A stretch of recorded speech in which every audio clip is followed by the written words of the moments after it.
Gotgame.com, all the game you want and then some.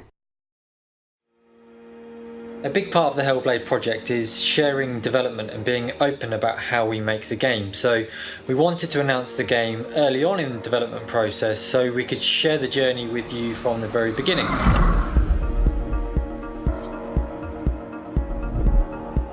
Something we always do at Ninja Theory is create a previs trailer at the very beginning of development to define the art style, the mood and the tone of the game.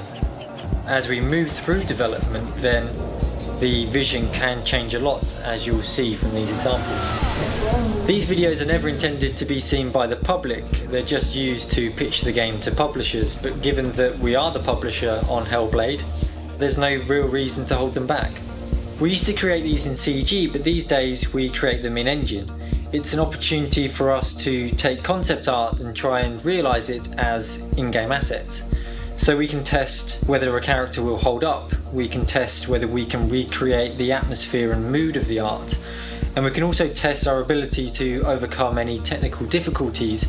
It was also an opportunity to take the tech art experiment, the performance capture tech, and the character tech that we'd been prototyping to see if it held up.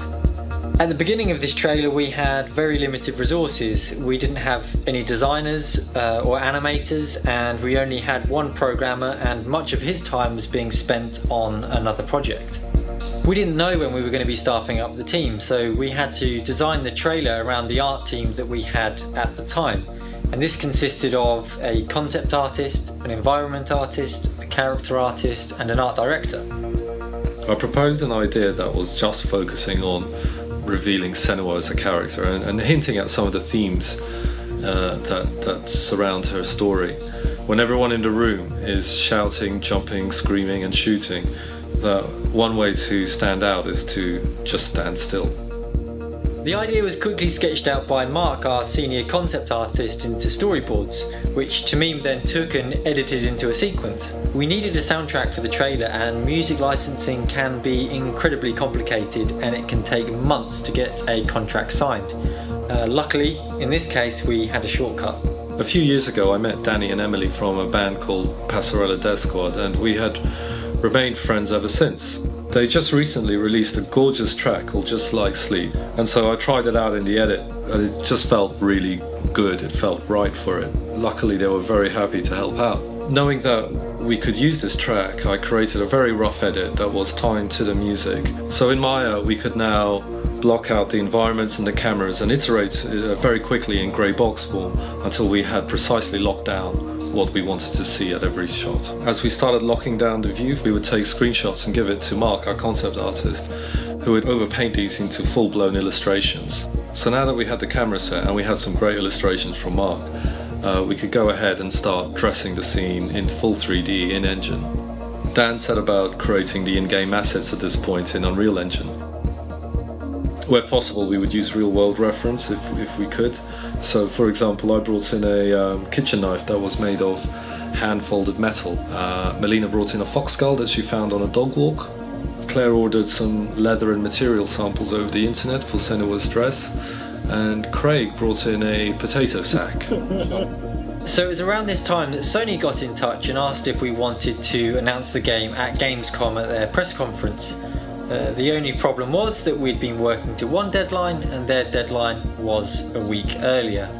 But this was such a great opportunity, we couldn't turn it down, so we went for it. At this early stage we didn't have an actress to play Senua, so Melina stepped in to take up the role.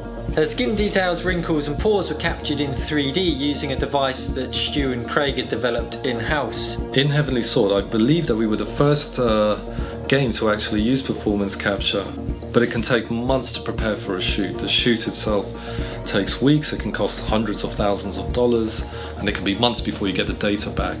Now in Hellblade we do want to push this tech forward again, but for the teaser in particular we wanted to do it on a tiny budget of a few £100 and in a matter of weeks. Stu and Craig worked together on a potential solution, but this was a very high-risk strategy. We didn't know if we could solve the problems and get usable data in the time we had for this teaser. So we shot all of the scenes using Melina, our video editor, as a placeholder actress, and we cut the video edits into the trailer and gave the time codes to Craig to see if he could extract the 3D data. But in this case, time was too tight and it didn't pay off. But it's a project we want to return to in the future. Instead, we had GTAC, a new animator, come on board, and he would rotoscope all of the scenes based on the video reference. The final step was grading, so Mark and Alex Tahini, our company art director, overpainted a few of the frames to try and get the ideal lighting and color schemes for the trailer. These would then have to be replicated for the final trailer, both in-engine by setting up lights in 3D space and in post.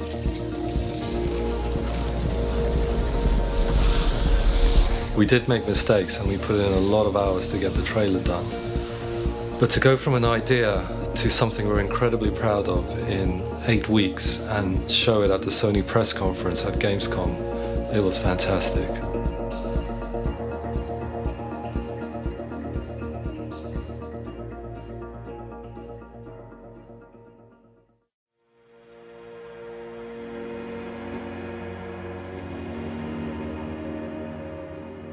About 3 months ago we started Hellblade with only a small art team in place.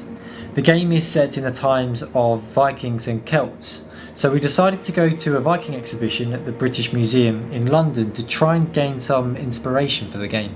You know, my feeling is like as soon as we walked in, it was just how much detail is in stuff. The brooches in particular, an insane amount of detail. We were really surprised about the amount of gold, ornate gold they had. I didn't spend that. And I'm pretty sure we're gonna add some cool element on the concept when we go back. What was really nice was that it wasn't just about looking at the objects, but it was about discussing them, trying to understand the culture behind them and coming up with new ideas. One idea we had was that, you know, there'd be kind of sacrifices for going into these layers of kind of hell. You'd have to maybe make sacrifices of animals, and it would be more of a kind of spiritual thing where, you know, you're kind of like your body may go somewhere else, and that was backed up by, you know, some dialogue that was in there that talked about that as a very firm belief, so that was cool. It was a great reference gathering trip. We saw lots of really interesting artifacts and were able to really immerse ourselves in the history of the time.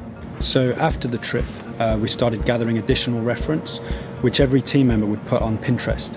These images contain ideas for characters, environments, costumes, and also art for that period. So with Hellblade, we do want to create a unique kind of vision, and so these images really just act as inspirational images. You know, the goal ultimately is to take that and kind of set out a unique art style. So even at such an early stage, the trip definitely kind of had an influence on the concepts that we're creating, and also the development of the teaser trailer. You can see in Senua's costume there's some elements that are coming through, and also a lot of the character concepts were definitely inspired by the trip. We started with the simple Viking costumes and tried to transform them into the enemies, what we wanted. So we went through different stages of character development to get to the more crazy looking monsters.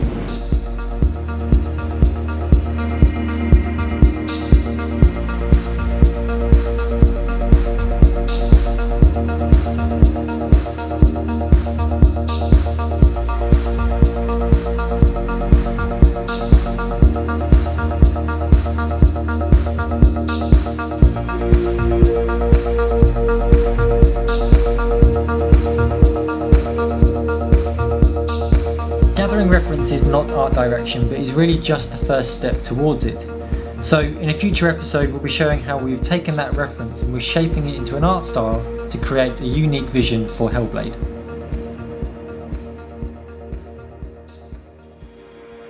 One last thing, we currently have positions open on Hellblade and other projects for experienced, passionate and creative programmers. If you think that's you, visit ninjatheory.com for more details.